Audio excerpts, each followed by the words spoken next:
Hey guys, welcome to the channel. As you see in the thumbnail, what if Issei was raised by Gabriel and become great red? Before I start, please do support for more awesome content, and subscribe my channel and like this video. Go support and follow the Sir Juis High for writing that awesome fanfic, and also make sure to comment on this story. Link in the description. Let's start this video. Hayate Issei is my name, but my friends call me Issei. I'm currently experiencing the time of my youth, being surrounded with friends and being a teenager that always hangs out with them, which are mostly girls. Students with whom I'm not familiar with often say, "Isn't that Issei-san?" and make me wonder how they knew my name. The answer was simple: that's because Hayate Issei, is one of the two prince of the school. I don't really know why I was proclaimed as prince like that. Yudokiba-san, I'm not like him. I do not own a super handsome face and attractive aura, but the people around me would always say that I just think that. One of the things that I was well known of was, I am the most diligent and nicest guy on the campus. I don't also know how I got that title, but I'm alright with that, because a certain someone once taught me to be a good and forgiving person. My life was pretty normal, but it changed when it happened. Please go out with me. A confession from a girl, the very first one that I've accepted. Though many girls tried to confess to me, I didn't return their feelings, but somehow I failed to reject this girl in front of me, Yuma Amano. I have seen many cute girls, but I've never felt this way before. My heart experienced for the very first time the feeling that was called love. On our first date, I gathered all of my knowledge on how to make a girl happy, by accompanying her shopping, strolling around in the mall, and eating at a restaurant. I really managed to have fun. Being with Yuma-chan was very enjoyable. I never had the thought of anything negative. We had fun throughout the day, and in a blink of an eye, it was already getting dark. Issei-kun, I want to go somewhere. Being the oblivious guy, I went with her in a park that was away from the town. The park was empty. Besides from us, there were no one on the said place. But I didn't really mind that part since I was walking alongside Yuma-chan. Today was really fun, and Issei-kun? Yuma-chan said while hastening her pace. I slowly caught to her, and I kept my distance while following her. Somehow, a part of me was yelling that I should run, but I didn't obey nor thought of running. Hey Issei-kun? Could you please die for me? Huh? I said, could you die for me? She said it again with a laugh. I was thinking that it was a joke, but my body was sweating heavily. There was no doubt that her words had killing intent on them. Basa, that moment, a pair of black wings grew out on Yuma-chan's back. They were absolutely darker than the night sky, and it gave me the chills while staring at them. Instead of admiring them, I feel disgusted while staring at her black wings. Yuma's eyes also changed, and it was really scary. The atmosphere in the park dropped its temperature, and my body froze. The sweat in my body added the coldness. I tried to run, but my feet wouldn't move. I had fun with you. You're just like a child who got a great toy. In her hands, a bright energy appeared in the form of spear. It was releasing buzzing sounds heavier than those games in the arcade center. Then there was a sound of wind with a nasty noise. It felt like something was pierced through by a super sharp object. Then I realized that the spear that Yuma-chan was holding was embedded into my stomach. The pain was excruciating, and I followed what my mind told me. I tried to remove the spear that was struck into my stomach. My head became dizzy and my vision became blurry. I heard light footsteps walking towards me, but I don't even have the strength to move my head. Sorry.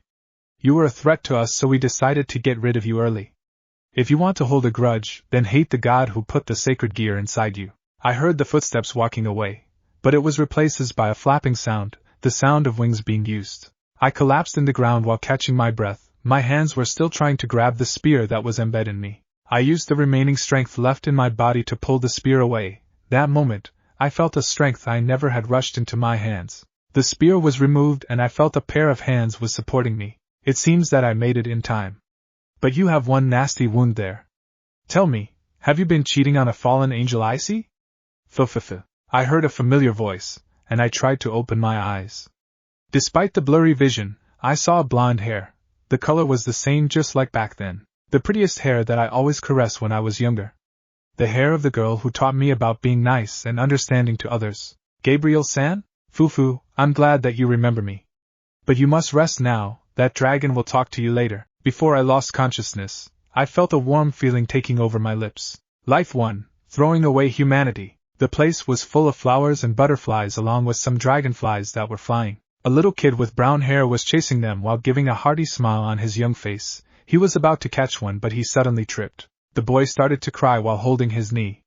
That moment, a woman with a bright curly blonde hair walked towards him and patted his head. The boy slowly stopped crying as he wiped the tears on his eyes. It's okay, Issei. there were no wounds, the woman said in a gentle, comforting tone, and the boy named Issei looked at his knee. The wound that was there earlier suddenly disappeared without leaving a trace. I remember this happened when I was a kid. This was definitely a dream. Because those memories were stored in the deepest parts of my brain, and even if I imagine it, it will never be this realistic. Just as I thought of that, the place around me disappeared, taking all of my senses. Instead, it was replaced by a fiery place with a giant silhouette. That's very strange, since the fire wasn't hurting me despite the fact that I was touching it. So, you finally awakened, huh? I heard a mysterious voice within my head. It was an intense voice with low volume. I don't recall this voice.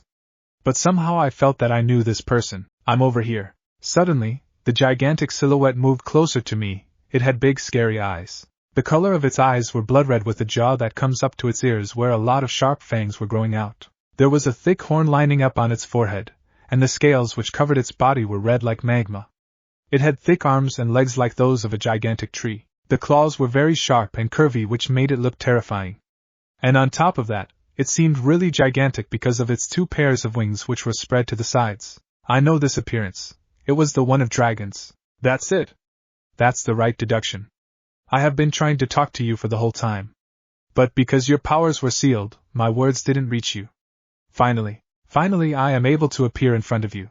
I don't get what he said, but he was trying to talk to me. What is he saying? Why am I here in the first place? I was on a date with Yuma-chan and, that's right, you were almost dead. But thanks to whatever reason, you're still alive. Huh! That was real. Yuma-chan was a black angel that kills people. They are called fallen angels. From the name alone you can tell that they were former angels. They probably thought that you were a sacred gear possessor, that why they killed you before you even get persuaded by devils nor angels. The dragon told me as I stopped my current thoughts. Angels? Devils? Fallen angels? What is this? Do such beings exist? But seeing this dragon-san in front of me somehow makes me believe it. But why am I here in the first place? And who is this dragon? You already know about me. That woman told you about the beginning when you were still a child, correct?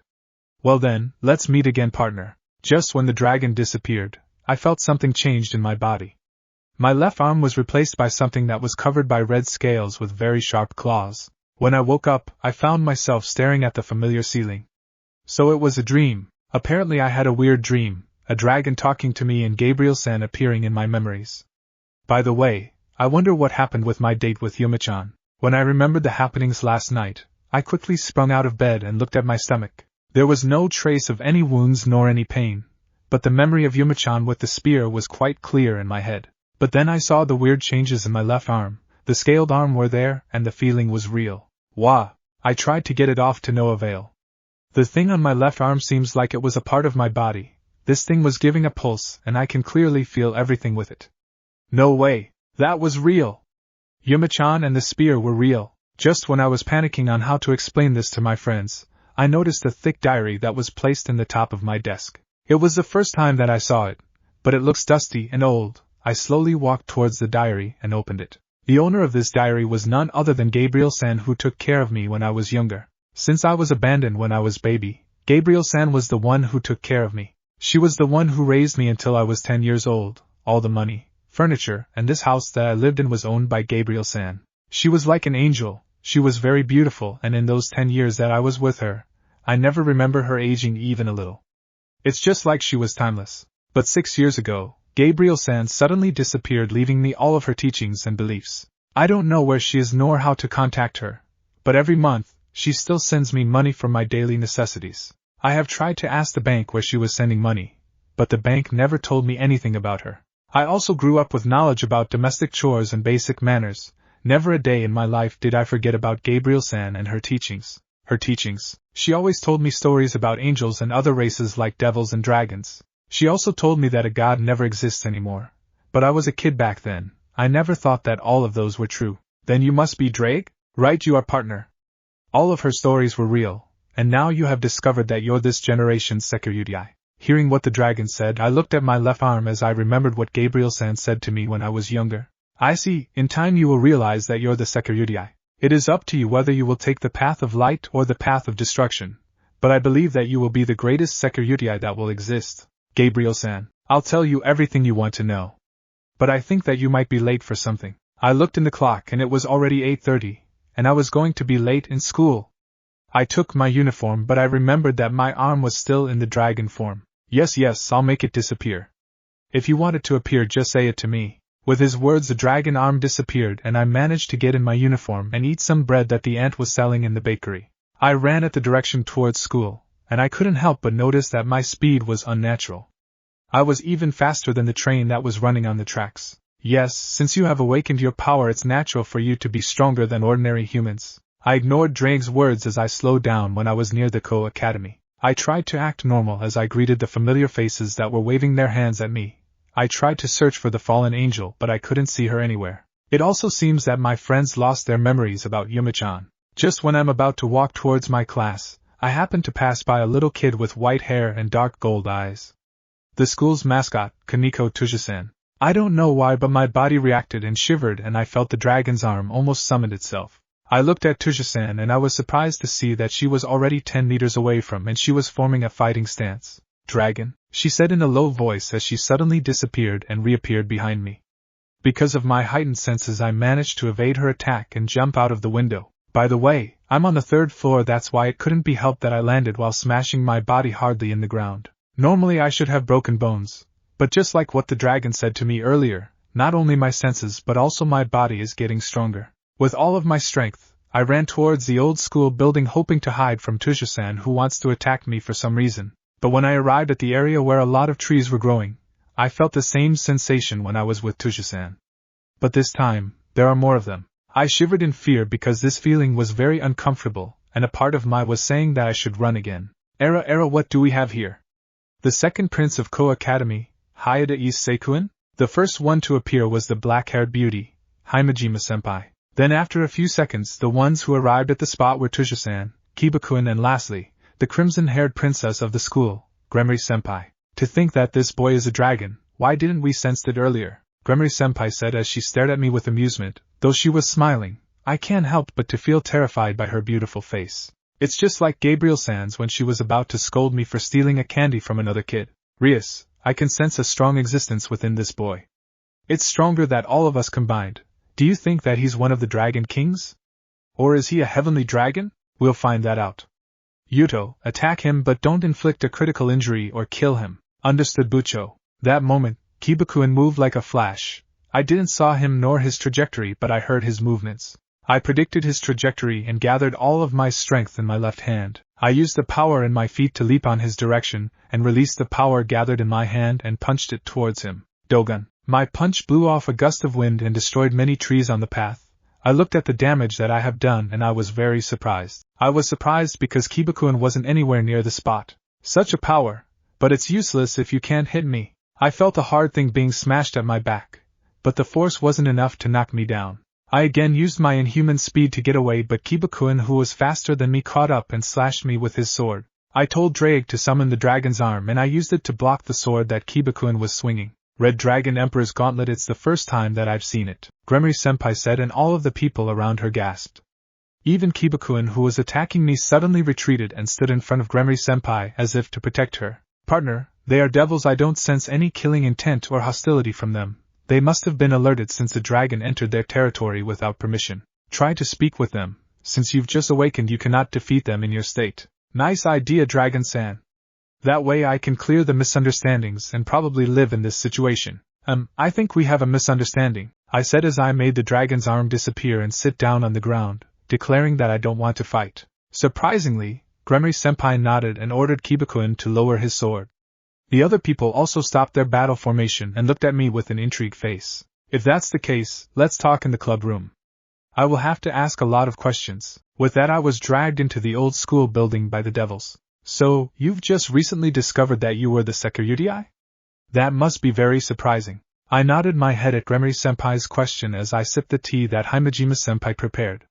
Surely this oolong tea can match Gabriel-san's Earl Grey, but that's not the point. Right now I'm inside the old school building and I'm currently surrounded by devils. I was now really convinced that Tuja-san and Kiba-kun were devils because of the wings growing on their back. Also, I've never expected the two Wanisama of the school to be actual devils. Then, is there anyone else in your family that owns a sacred gear or something? Gremory-senpai asked, and I stopped drinking my tea while looking at the window with depressed eyes. I smiled bitterly as I put the cup of tea in the table silently. I was abandoned as a baby. I don't know if I have any family. If that's the case, how did you live till now? I was raised by this woman, I said as Gremory-senpai showed an intrigued expression.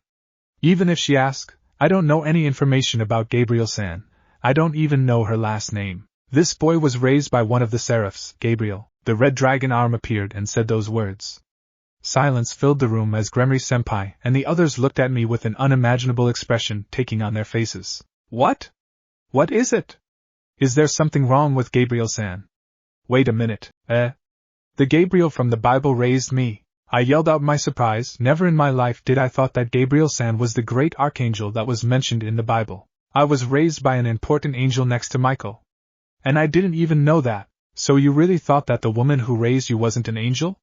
Then how do you explain your wounds that always heal, including the wound that you got from that fallen angel last night? So Gabriel-san was the one who healed me from that wound? Right, you are partner. But seriously, don't acquire another injury like that. Gabriel cannot heal something beyond that. She might really fall, you know. The dragon-san said the last part with a mischievous voice, and Gremory-senpai showed a cute blush when she heard that. Seriously, what's going on here? I couldn't understand anything right now. I meant to say that Gabriel used her body to heal you overnight. I'm really surprised that she didn't fall. But I'm sure that if she did that again she won't be so lucky. That's why you better start learning about healing medicine. Now it was my turn to blush madly. If what this dragon said was true, I don't know how to face Gabriel-san when I meet her again. Seriously, I need to learn about healing medicine just like Drake said. But right now, there's a more important task to do. That's right, I was attacked by a fallen angel yesterday. She was saying something about sacred gears. Does Gremory-senpai know anything? Yeah, it has been rumored that the fallen angels were killing humans with sacred gears. Since you don't know about them, let me explain. Sacred gears were an irregular power which is bestowed to certain humans. For example, most of the people whose name is recorded in the history are said to be possessors of sacred gears. They use the power of their sacred gear to record their name in the history. Presently there are people who have sacred gear within their body. You know those people who play an important role worldwide? Most of those people possess sacred gear within their body. Himejima-senpai continued with Gremory-senpai's explanation. Most of the sacred gears have functions that are only usable in the human society. But there are exceptional sacred gears which are a threat to the devils and fallen angels, just like yours. But having the Red Dragon Emperor inside will be very fortunate to them. So maybe they've failed to recognize your sacred gear, that's why they tried to dispose you. Scary. So fallen angels are like that? To be expected from evil angels. Even I feel that the devils are a lot nicer than them, based on my perspective with Gremory-senpai and the other devils. But now, you've known about our existence, it will be a pressure for you. What do you mean, senpai? It won't be long until the fallen angels discover that you're the Security. They will try to persuade you to join their organization. As devils we might also try to do that, but it is up to you to choose in which faction you will join. Since you were raised by the Archangel Gabriel, the chance of you joining the heavens is high, and we devils are enemies with the angels. That's why I will warn you that you should not go in certain places when you've joined them. She was correct. As a human/dragon, I will be forced to join one of those factions. Though I certainly won't join the fallen angel's side, I will not also join the devil's side. The chances of me joining the angels are high. But if that's what Gabriel-san wanted, she should have trained me when I was a kid to slay devils and join them, but she did not. Gabriel-san wanted me to have a normal life, but that's not possible now that I've discovered the fact that I am the Security. Though I also want a normal life, that won't be possible, especially since the vanishing dragon is surely awake like me. That's what Gabriel-san always told me, that the opposite of the Welsh dragon is also awake. Our destiny to fight will never change. That's why it will be better for you to get stronger while the white one isn't aware yet. But what should I do? If I had the choice I would join Gabriel-san, but she raised me to be a normal human. She doesn't want me to get involved, but she also knows that I will discover this. But she still tried to make me feel normal, and now that I discovered the truth, what will I do? I don't want to crush her expectations, but there's nothing I could do now. Then I won't join any factions. I will remain in the humans as a dragon. I won't assist anyone, and I will not also declare hostility in anyone except those who threaten me. As if being amused by my statement, Gremory-senpai showed a smile. Then as long as you keep that resolve, you are free to do anything. But if you want help, we will come to your aid.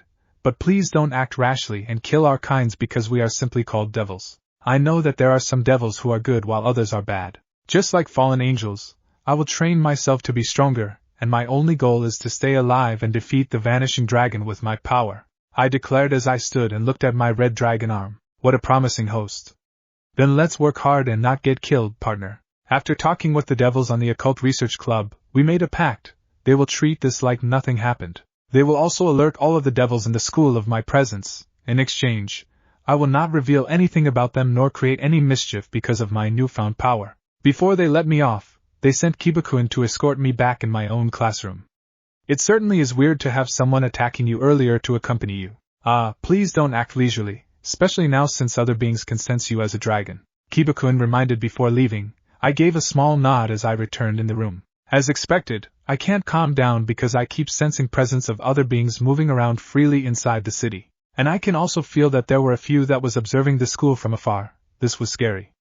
Just like when Gabriel-san was scolding me about something. Calm down, partner. If you get that tense, your presence will be a lot more noticeable. Deep inside me, the Welsh dragon said, though he was right, I can't calm down after hearing such a thing. There were fallen angels roaming around this city. I may meet Yuma-chan again, and I am not looking forward in seeing her again after she almost killed me. By any chance, Drake, will I meet Gabriel-san again? That was my question. Since I haven't been able to talk nor see her for 6 years, I was really yearning for her. I want to ask many questions and know her reason for not telling me about this earlier. I also want to know why she left me. You long for her, huh? Well, I will tell you this, partner. Gabriel never left you in the first place. She was always watching you throughout your growth. Every night when you're asleep, she will appear on your room and stay with you for a few hours.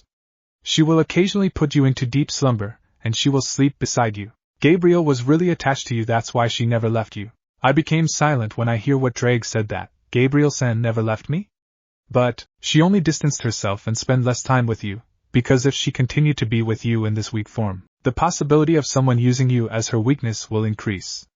She didn't want you to be in danger, that's why she did that. Hearing those words, I want to cry, Drake. I am grateful to Gabriel-san for raising me, and I also want to meet her. But I will do that when I'm stronger, so she will not have to worry about me being in danger. If the tales about Drake being able to match gods are real, I will use that power to protect Gabriel-san for the rest of my life. But in order to do that, you need to get stronger, partner. Though it'll be long before you surpass Gabriel, you have all the time to train. I don't know why, but you are born with a long lifespan, partner. Really? I can live longer than ordinary humans? Being the Sekyuryai, it's normal for you to have a lifespan of 1,000 years because you were born as a human. But the current you have a lifespan that doesn't have an end, basically. The only thing that can cause your death is injuries like what you gained last night. That's why you need to be careful, partner. I see, so I'm partially immortal, huh? Then is it possible for me to control the thing that is called Juggernaut Drive? According to Gabriel-san's diary, it has the power to release all of the power of the heavenly dragons. And the cause for that is shredding the possessor's lifespan. But what if you said is real, then maybe I can use it without shredding my life. That is true, though normally it will shred lifespan even if you were reincarnated. Your lifespan carries unlimited energy. A very weird energy. I don't know the exact reason, but it may be possible because of your blood. I don't know what kind of blood is flowing through you, but I can tell that you came from a very powerful bloodline. As for the Juggernaut Drive, it is near impossible to master it completely. But I guess that you can use it with a time limit using that energy. Bloodline, huh? I don't know anything about my family, but I think that Gabriel-san knows something. I don't really care about them since they abandoned me. I only care for Gabriel-san and my friends. As the time passed, I chatted with Drake, and before I knew it, the class already ended. The whole day I was on my seat staring at the window and thinking about some matters. I even forgot to eat lunch or snacks. I grabbed my bag and prepared to leave, but before I left the class, the blonde prince greeted me. Hey there, Issei-kun, can you come with me for a moment? Butcho and the others have something to say. I nodded dumbly as I followed Kiba-kun back to the old school building. I have no idea for the horrors that were waiting for me. Arriving at the clubroom, I was greeted by Himejima-senpai, who was smiling while serving tea. Gremory-senpai was also there along with Tuja-san, who was eating some donuts with ice cream. Issei-kun, no, can I call you Issei? Today we have received an order for a hunt from the Archduke. Exiled devils. There are beings that are called as such. The devil who was turned into a servant devil of a devil with a peerage, but who betrayed or killed its master. Cases like that often occur. Devils are enormously powerful. You can't even compare it to the time when you were a human. There would be those who choose to use that power for their own self-interests. Those devils leave their master's place and rampage across the surrounding area. That is an exiled devil. Just like stray dogs. Stray dogs create troubles. When found, the master or the other devils are ordered to eliminate them. That is the law of the devils. Even others such as angels and fallen angels see them as a threat, and they would eliminate the exiled devil whenever found. There is nothing scarier than a devil who does not abide by any rule. Gremory-senpai explained to me the current happenings. Currently there was an exiled devil on the loose and rampaging in the nearby end of town. They were ordered to hunt the exiled devil and eliminate it. But the question is, why am I involved? I tried to ask this at Gremory-senpai, but she just answered, because you may get mistaken by the fallen angels as the exiled one. This is also a good chance to view a battle and an experience for you who have just awakened. Apparently, this devil was also abducting humans and eating them while hiding on some place. This was definitely serious. That's why Gremory-senpai should act, though I don't want to join. I need to stop the rampaging devil. I cannot stand idly while watching that abomination to kill innocent humans. I'm sure that Gabriel-san would do the same. It was already midnight when we arrived in the other side of town. We went into the unused building that was surrounded by creepy-looking trees and tall grass. And this is where the devil was consuming those humans to satisfy itself. I felt a shiver running in my spine and I summoned the dragon's arm, or as they call it, boosted gear. Boost! With that sound I felt that my strength has raised, possibly stronger than my normal self. According to legends, the boosted gear doubles the power of the possessor every 10 seconds. By using it, the possessor can reach leader-class angel, fallen angels and high-class devils, and by mastering it, you could kill a god. What a terrifying sacred gear, Gremory-senpai said as she stared at the boosted gear, with an amazed expression. Just when we're doing that, I smell a scent of iron. It's a disgusting smell that somehow made my body react, and increased the pressure that I was releasing. Senpai, that is the smell of blood, Tuju-san muttered, and I quickly covered my nose. So that was the smell of blood. But why does it smell disgusting? Is it because of the devil who was killing and eating humans here? I see, it's a good opportunity to experience what it's like to fight. Is it really good to be here? I mean, I feel like vomiting because of the smell, and I'm sure whoever did that was scary. That's why I feel scared. The only thing that was keeping me from running away was Gabriel-san's teachings that I still remember. Devils who become a master give traits to those who will become their servants. Yes, it's probably about time I explain about it, and the history of devils. Since you're a dragon, you should also need to learn about this kind of things. There was a three-sided war between the devils, the fallen angels, and God with its angels' followers. All three sides had a large army, and they fought for almost eternity. As a result, all three sides lost most of their troops, and the war finished several hundred years ago with no side winning. Kibakuin continued after Gremory-senpai. The devils were no exception. Big devils with peerage who commanded about 20 or 30 troops lost most of their underlings because of the war. They lost so many that they couldn't even form new armies. Himejima-senpai continued on from there. I heard that most of the pure devils passed away in that war. But even after the war, there are still problems between the devils, the fallen angels and God. Even when the fallen angels and God's side also lost most of their troops, we are still in a position where we can't let our guard down or else we will be in trouble. Then Gremory-senpai spoke again. Then the devils decided to use a system to form a small group of soldiers. And that is the evil piece. Evil pieces? Devils with peerage decide to use the traits of the humans game chess to their servant devils. It was sarcasm because most of the servants are devils that were reincarnated from humans. Since then chess became a popular game in the world of the devils. We'll leave that aside. Devils who are masters are a king. In our case that is me. From there they created 5 special traits which consist of queen, rook, bishop, and knight. Since they couldn't make an army, they decided to have a small number of devils and give them enormous powers. This system was made in the past few hundred years, and this unexpectedly became popular amongst devils with peerage. Popular? You mean the chess rule? They started to compete against each other. For example, like, my knight is stronger. Or no, my rook is stronger. As a result, high-class devils started to play a game like that of chess against each other using their servant devils. We call it the rating game. Anyway, this game became very popular amongst the devils. Now there are even tournaments for it. The strength of their pieces and also how strong they are at the game affects the devil's social position and their peerage. There is a thing called Piece Collect where they gather humans with talents and make them into their pieces. It is very popular recently. Talented servants become their status. Is that so? Devils rely on humans to save their race, huh? But I wonder what will happen in the angel side, since God is already dead. How will they battle the other growing races? I have heard from Gabriel-san that fallen angels mate with humans to preserve their race, but I'd better not say that out loud. After all, I'm still not sure whether that is real. I'm not a mature devil yet, so I can't participate in a formal tournament. Even if I could, there are things that I need to go through or else I can't play. In short, my servants here won't be participating in a game for a while. So does that mean that Kiba-kun and the others haven't played in that game yet? Kiba-kun answered my question with a simple yes. I've also noticed that we have chatted for about 10 minutes, and we should really hunt the exiled devil-kun, since I cannot stand this smell much longer. After walking for another minute, I felt chills all over my body. Himejima-senpai also sensed the creature lurking on the darkness. That's why they've prepared a battle position. Boost. Wait a minute?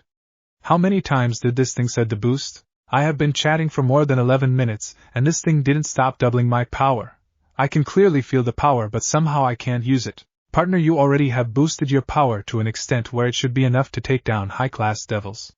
Why don't you try it? Though your starting power is not very impressive, it can increase by training. Drake said it to me. Really? I can now match high-class devils? Geez, this sure is easy, don't you think? Still not enough. The past possessors can match middle-class devils without doubling their power. You still have a long way to go. By the way, you are close to your limit. Better use this power before it restarts. Suddenly, when I was chatting with Drake, Gremory-senpai stopped me from walking. I can smell something disgusting. But I can also smell something delicious. Is it sweet? Or is it sour? A low voice which sounds like it's coming from below the ground. This weirdness isn't normal. Just hearing its voice scares me. Exiled Devil Vizer.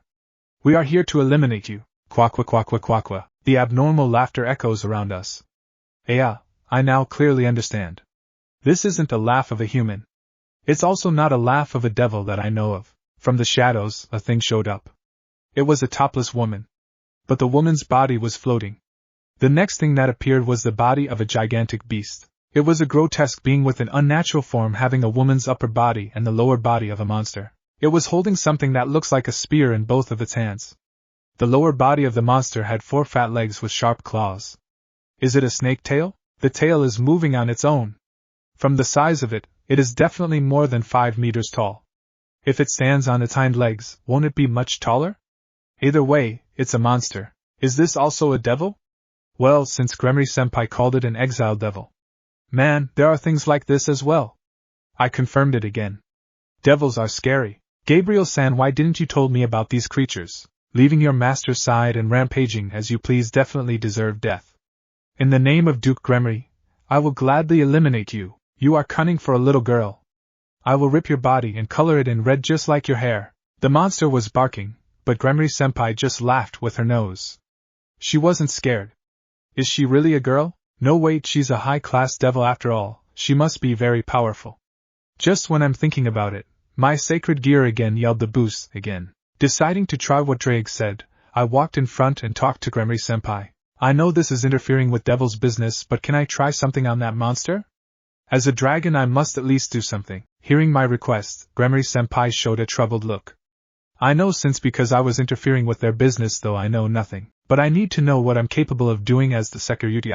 Though Gremory-senpai nodded, she ordered Kiba-kun, Himejima-senpai and Tuja-san to stand by and help me if something bad happened. Let's go, Drake. Don't worry, partner. With the last boost, you're in the state which is the same as ultimate class devils. Just a little more and you could reach a Mao class devil. You're a dragon, so it's natural for you to be powerful. Explosion. With that sound, I felt the power surging through my body. I can see a blood-red aura covering me, and it was enough to make a large crater on the ground. My surroundings was also blown away. Gremory-senpai and the other was already 20 meters away, and they have a surprised look on their faces. Hey, how can you help me when you're that far? So what can I do? Don't tell me that I need to fight at close range. I won't walk near that monster. You're a dragon, and it also seems that you have the fond affinity for fire. Well, that devil can't harm you anyway. Just give it a punch or something. It's more than enough. Hey! What are you saying? I don't know how to breathe fire, and I'm scared to walk near that thing. Just when I was panicking on what to do, I remember the earlier fight with Kiba-kun. I used my power to blow away the trees and stuffs without being close to Kiba-kun himself. That's what I will do. Gathering all of the power in my left hand, I ran towards the devil while forming my stance. The devil also ran towards me while laughing creepily and swinging its spears on both hands. Just when we're a few meters away from each other, I released the power stored in my left hand and let the massive amount of power attack the devil. Bam! With my punch, the ground shook literally and the area where the creepy trees were standing was blown away. Because of my aura, there were none of them left. There was also a giant crater on the ground which has the size of more than 50 meters. The devil who was rampaging disappeared without a trace. Don't tell me that it evaded my attack. No, there was nothing of the devil remains. It perished when your aura touched it along with the surroundings. Whoa! Did I really do that? I never imagined that I was this powerful. It was just a punch, yet it was able to destroy so much with the giant devil. I slowly walked towards the smiling Gremory-senpai with a shy face. I bowed and apologized for the surroundings that I destroyed, but she shrugged it off like it was nothing. Hinajima-senpai along with Kibaku-kun congratulated me with an amazed expression on their faces. That was very impressive. To think that you can already match ultimate class devils in your state. The Sekyutai sure is scary. She totally ignored the destroyed surroundings. Yeah, Drake said that it was natural for dragons to be powerful, but this is an absurd level of power. You just awakened and you could now reach a high-class devil with you power? He sure is talented. He's not even in the balance breaker yet, though his starting power level is low, but he can store an insane amount of power. I'm sure that in just a little time, he will be the strongest Sekyutai. Drake praised me. I'm so proud. Can you see this, Gabriel-san? Just when I was smiling shyly, I felt all the power inside me being sucked out. The boosted gear also said the word reset, and with that I lost all of my strength left me. I collapsed on the ground and immediately lost consciousness. But before I do, I heard a soothing voice resounding in the place. You did a good job, my Issei, Yuto POV. Just as Issei-kun collapsed in the ground, we heard a feminine voice resounding on the area. That moment, a white figure appeared beside Issei-kun. The woman who appeared had a blonde curly hair and a pair of innocent blue eyes. She also owns a great figure that can match Bucho and Akino-san's. This woman who appeared was simply beautiful, and there were 12 white wings growing out of her back. Then she must be. Gabriel, it's a surprise to meet you here, Bucho said with a serious expression. I guess she was also scared, huh? One of the seraphs is in front of us, and we cannot stop trembling from the holy aura that she was releasing. Though she doesn't have any hostility or killing intent, this was still very scary. I'm sorry for the trouble of Issei. I'll take him from here, Gabriel-san said as she picked up Issei-san on the ground. She gently patted his head as she prepared to leave, but she was stopped by Bucho. Do you intend to take the Sekyutai into the angel's side? Well, I won't be surprised since you found him first, and raised him after all, Bucho asked, but Gabriel-san shook her head with elegance. Issei will take the path which he wishes to choose. I'll simply stand by his side no matter what he does, even if that means that I will fall. All of us were surprised by her statement. She didn't want to recruit the Sekyutai, and she also won't object on whatever path he chooses. Moreover, she said that even if she falls she will still stand beside Issei-kun. She was really devoted to the Sekyutai. But for what reason? That moment, Gabriel-san flew up in the sky while carrying Issei-kun on her shoulders. Thanks for looking after him. Don't worry, you'll see him tomorrow. He just needs to rest for a little bit. With those words, Gabriel-san left the place with the Sekyutai. Issei-kun. Bucho stared at the sky for a moment before directing her gaze at the surroundings that Issei-kun destroyed with one punch. Surely he is a terrifying Sekyutai, and it will be a big disadvantage for the devils if he joined the angel's side, and to think that he just recently awakened. What an interesting boy. Now I wonder what will happen. What is this feeling? It is very familiar, just like when I was a kid, when Gabriel-san was letting me use her lap as my pillow. Yeah, it's just like back then. The comfort that only Gabriel-san can give me. Also, that beautiful voice that was humming a lullaby. It is the same, just like Gabriel-san's. Am I only dreaming? No, I don't want this to end. I really enjoyed this kind of things when I was still a kid.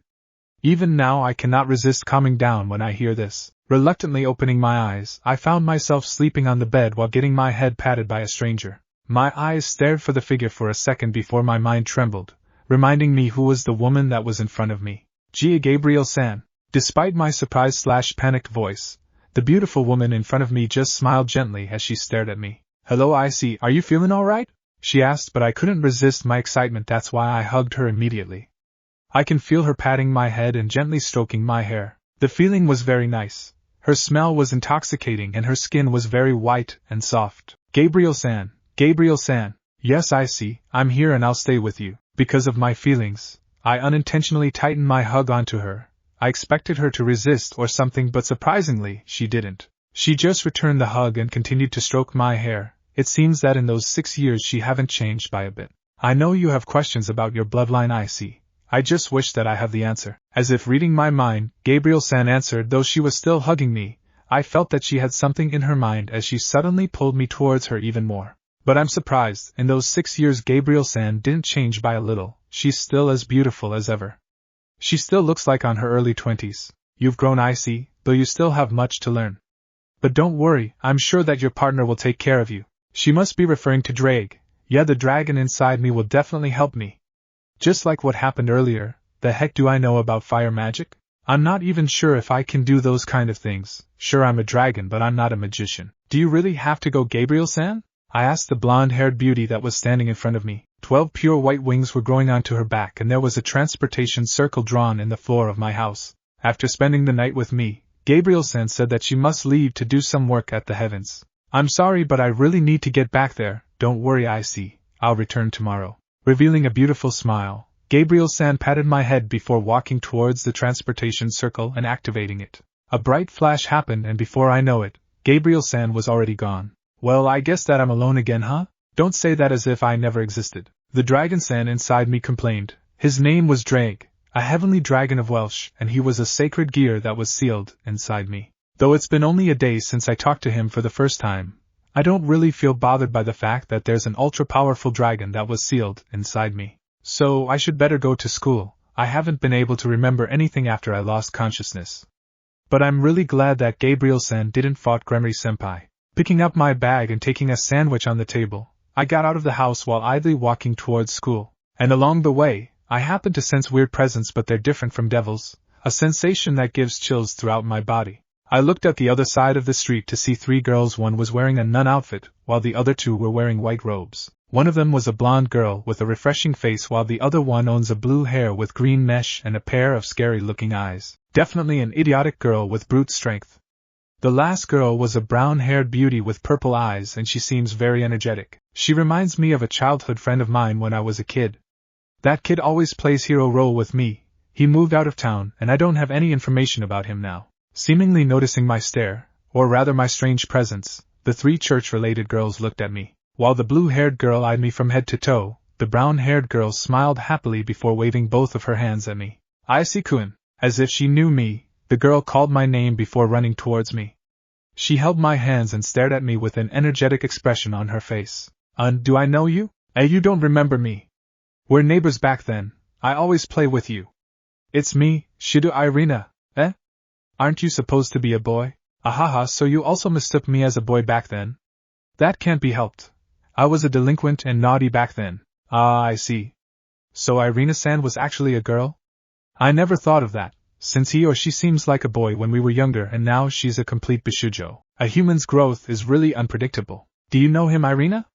I can feel that he's not a human. The blue-haired girl along with the blonde one walked towards us and asked Irina. Irina blinked for a moment before realizing that my presence was not of those ordinary humans. She then looked at me with teary eyes as she asked, "No way, don't tell me that Issei-kun is now a devil or mutated being. Don't be ridiculous. I'm not either of those. I'm just a boy who possesses a very extraordinary sacred gear." I bet that you already know about those, right? Well, it's only been a day since I discovered that, I replied while shyly scratching the back of my head. So I am not considered as a human anymore, huh? That's very saddening to hear. For the record, you're not a human to begin with. Is that so? You possess a sacred gear, huh? What a coincidence to meet you. I am Zenobia. I'm also glad to meet the friend of Irina-san. My name is Asia Argento, please treat me well. The 2 nuns introduced themselves as they greeted me. I also returned the introduction while talking with them. They said that they were going into the Ko Academy and talk with the devils there. I was very surprised since I thought that they were gonna fight Gremory-senpai. But they said that they will just talk to them about some matters happening in this town. The truth is, I'm not really interested from that business even if they are sent by the Vatican.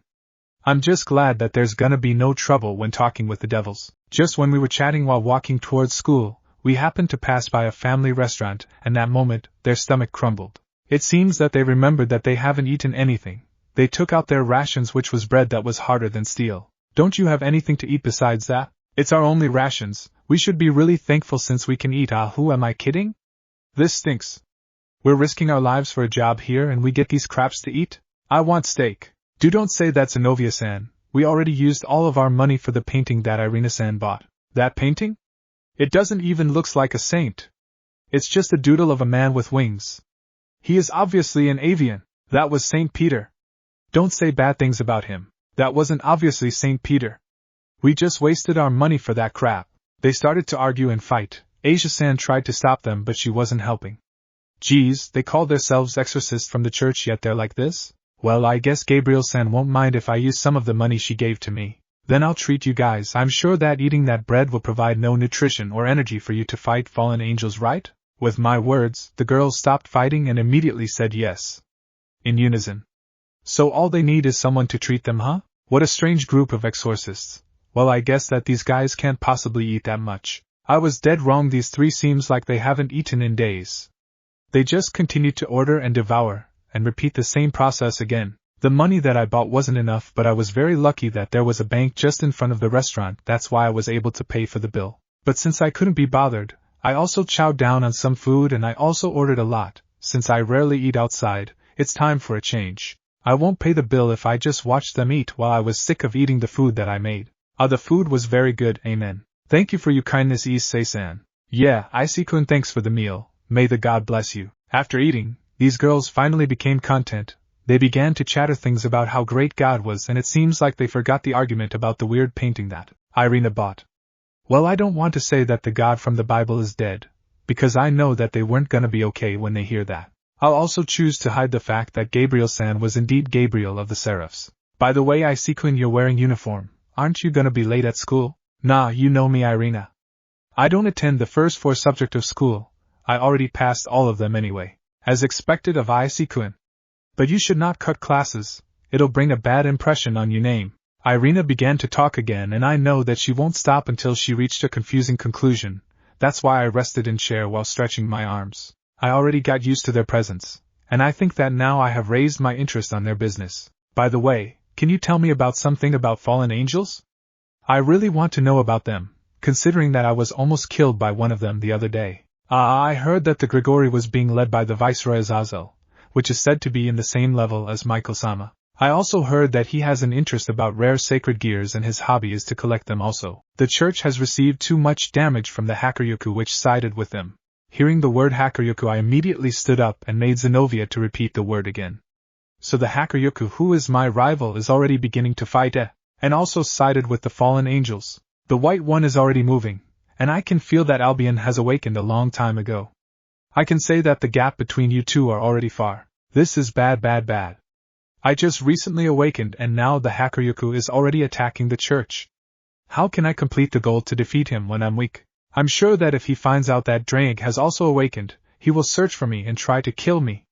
This is very bad. Juggernaut Drive. From the depths of my mind a cold voice muttered, but it quickly disappeared after saying that single word. Hey Drang, did you hear that? Hear what? Thinking that it is only my imagination, I ignored that voice as I watched the trio to begin an argument about heretics and fallen angels. I sighed as I waited for them to finish their argument, ordering another meal of meat on the process. After the 5th subject, I went out of the classroom to slack, and because of that, I also went in the occult research club to check out the happening between Gremory-senpai and the church trio. But when I entered the room, the view which greeted me was Kiba-kun pointing a demonic sword towards Zenobia, who was also wielding a sword. But the sword that Zenobia was holding had a very powerful aura with it. That's the Excalibur. No, the correct term is a fragment of the Excalibur. One of the earlier Securities also owned one, and he said that the Excalibur broke and was divided into 3 pieces. Thanks for the lecture, Drang-sama. But why is Kiba-kun pointing his sword against Zenobia? Did something happen? Why does he have those scary eyes? We were left to die in that place. My comrades were also killed mercilessly after they found out that we were unable to wield holy swords. And you're telling me that the church is right? Kiba-kun exclaimed with a rare enraged voice. Based from the sentence that I've heard earlier, I will guess that Kiba-kun were used as experiments for some holy sword project, and when they failed to wield them, they were killed. And he was saying something about the church. Nice deducting skills. You may be in the same class as Sherlock Holmes from earlier. Drang knows Sherlock Holmes from 200 years ago. Of course, he was also a Securitii, but he didn't awaken because he was so weak. That incident also became one of the worst cases among us, and people felt disgusted about it. The person in charge of that project at that time was said to have a problem with his belief. So he was charged with heresy. Now he's one of those people on the fallen angel's side. On the fallen angel's side? What's the name of that person? Kiba took interest and asked Zenobia. Though he wasn't letting his sword down, his eyes took a new light of determination. Balba Galilei. The man who is called the Genocide Archbishop, Balba Galilei, huh? I may have heard that name before. That's right, Gabriel also wrote that in her diary. About the Holy Sword problems with the Vatican, the Holy Sword Project. I remember reading that from her diary, the project which was led by Balba, but it failed just like the earlier experiments. I also read that not even one test subject survived, but it seems that Kibakuen was a survivor before he became a devil. To thank you for this information, I'll give some of my knowledge as well. A few days ago, earlier I was attacked by a person who had the Excalibur. At that time, he killed a priest. The one who was killed is probably from your organization. The name of guy with the Excalibur was Friedzelsen. He's an exiled exorcist, Friedzelsen. Former exorcist of the Vatican. The genius who became an exorcist at the age of 13. He had lots of big achievements because he kept on eliminating devils and mystical beasts, but he overdid it. He even killed his allies. Fried never had any beliefs towards our God from the start. The only thing he had was fighting instinct and killing intent towards monsters. And an abnormal obsession for battles. It was a matter of time that he'd be charged for heresy. Asia-san, Zenobia and Irina said in arrangements, so this Fried is an exiled exorcist? It seems that the church also have some problems like devils. I wonder if Gabriel-san is getting any good rest because of the troubles. By the way, it's a good thing that only Kibakuen and Tuja-san was here. Because if Gremory-senpai was here, I'm sure that something bad will happen because of the two sides pointing swords at each other. Oh right. I'm gonna be introduced to the new Devil-san here. I wonder who he is. So you're here, Issei-kun? Irina finally noticed my presence. Kibakuen also noticed me and calmed down a little. I waved my hand weakly with a shy expression on my face. It seems that I disturbed their conversation earlier. If I go after fallen angels, then can I reach him? If you're going to fight against fallen angels, you should also take me. Besides from that reason, I also need to meet Yuma-chan after that incident. Kibakuen and the church trio showed a surprised expression since I was joining a troublesome business, though I don't belong to any faction. My reason is simple, because I want to rid this town with those evil fallen, and the other one was to have revenge for Yuma-chan for almost killing me, and to think that you were raised by one of the seraphs. Be quiet, Drake. This has nothing to do with Gabriel-san. Even if I was raised by her, I'm not a human. That's why I don't need to follow all of her teachings. Noticing the dangerous gleam with my eyes along with the cold smile on my face, Kibakuen nodded as he made the sword disappear. Zenobia also sealed the Excalibur, and put it inside the white cloth with strange markings. After half an hour, Hinajima-senpai went in my classroom and called me to follow her. Knowing the reason, I immediately nodded and walked out of class. I can feel the envious stares of boys from our class. Don't worry, I'm not planning to have a relationship anytime soon. The reason for her calling me was to introduce the new devil that was recruited 3 weeks ago, and the other devils that were currently occupying Ko Academy. Though I can feel their presence, I can't tell them apart. As expected, I'm still very weak. Just how am I going to fight the Hakuryuku on this state? Arriving on the room, I was greeted by the few peoples that were standing. There was also a girl that was seating on the couch along with Gremory-senpai. I couldn't be mistaken. The other girl was Torai Sonakaishu, the student council president of Kuo. So this is the boy that was attacked, a fallen angel, and surprisingly lived? Hey, isn't he one of the 2 prince of the school? The only male other than me spoke. There seems to be jealousy on his voice, but never mind that. I also faced a lot of jealous glares earlier. Saji, can you stop overreacting? This boy is also a sacred gear possessor just like you. Treat him nice. No way, Kaicho. This guy is very popular just like Kiba. An enemy to all men. How can I get along with him? I remained silent while staring at the other figures in the room. All of them were part of the student council. Just like the occult research club, the student council is also composed of devils from another house. The president's, Torai Sanasama's, real name is Sona Citri.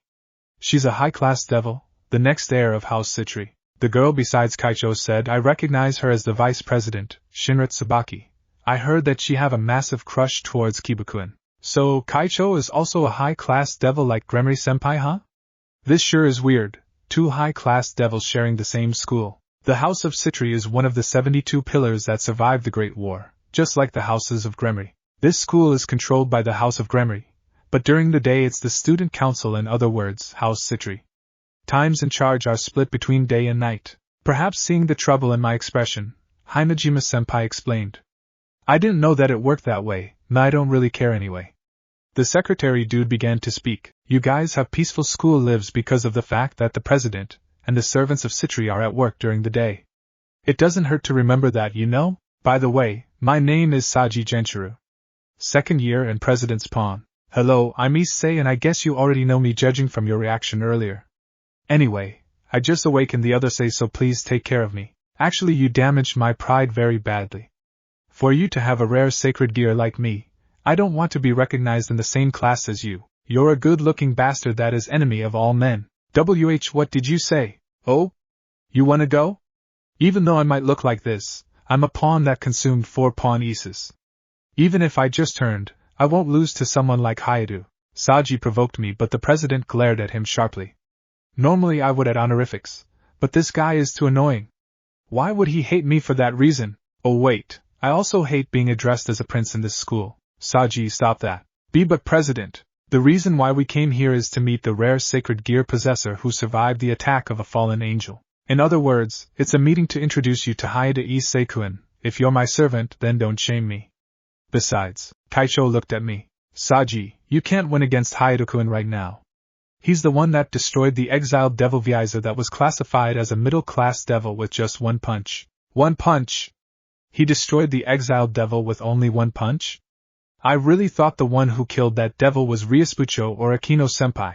Wait, what? What are they going on about? Also, can you stop staring at me with those weird eyes? I'm not an animal in the zoo on show. Just when I was in the middle of talking with Sona Kaishu, I felt a disgusting presence calling us. It also seems that Himejima-senpai also sensed that presence as she alerted the whole class to teleport in some unfamiliar place. Flash. That moment, we were teleported in the woods from a place that's most likely not Japan, since the surroundings were different, and it was night time here. There, we saw a man sitting on a floating throne with 10 black wings. He was a fallen angel. But to have those many wings, he should be a powerful fallen angel who survived the Great War. This is our first time meeting, daughter of the House of Gremory and Citri. Seeing both of you reminds me of those fake Maos. I suddenly felt the urge to vomit. The man said a provocative speech, and there's a trace of hatred in his voice. To appear here personally by yourself, what are you planning, leader of fallen angels, Kokabiel? Kokabiel? Isn't he recorded in the Bible and books? This is bad. There are other students in the school. It will be messy if a fight starts here, especially if there's a strong existence here like him involved. This is a gift. He then threw the 2 peoples he was carrying at me. Oh, I reacted immediately and tried to catch them. It was Irina and Asia-san. What happened to them? They are both injured and panting heavily. Where is Zenobia? Don't tell me, she came into my base. So I gave her a welcome. Well, the other 2 are fighting free not far from here. And the blonde boy managed to show something interesting. Kokabiel said it with a laugh. From his story, those 2 must be Kiba and Zenobia. Yes, it's definitely them. Irina! I immediately lay them on the ground and Sonakaishi used some water magic to ease their wounds. Soon, their expressions softened as the wounds on their body closed and healed. This bastard Kokabiel. How dare he to do this? You bastard! I'll definitely make you pay for this. I yelled, but Kokabiel just stared at me before laughing hardly. What is this guy laughing about? I'm truly angered now and I won't hesitate to beat the crap out of him. I see, you're the kid that Gabriel raised. I know that she visits you very often. I like the eyes that you are showing. Maybe if I anger you I would get a good fight? But what should I do? It seems that you are very attached to Gabriel. How about I use you as her weakness? Then I'll rape her and demand that if she fights I'll kill you. Then she will fall and I'll turn her into my sex slave. Yup, having the most beautiful woman in heaven as my sex slave sounds nice. What do you think? With his words I felt like my anger was about to explode. I was already at my limit. This guy will rape Gabriel-san? He will dare to touch her. I won't forgive him. I definitely won't forgive this bastard. Even for thinking such things about Gabriel-san is unforgivable. I will kill this bastard. My anger seemed to reach its maximum as I saw a blood-red aura covering my entire body. Inside me, something unexplainable was released. It spread. Something vast took over my mind. Within the rage that wouldn't fade I saw it. The beginning of universe. You attained it. Because of your anger you really managed to attain it. Drake laughed hardly inside me. He wasn't stopping and just kept on laughing. Welsh Dragon Balance Breaker. The boosted gear that appeared by itself emitted a bright light. It wrapped itself in my entire body and turned into a red armor. The whole armor had a sharp shape. The gauntlet I always have on my left arm also was equipped to my right arm.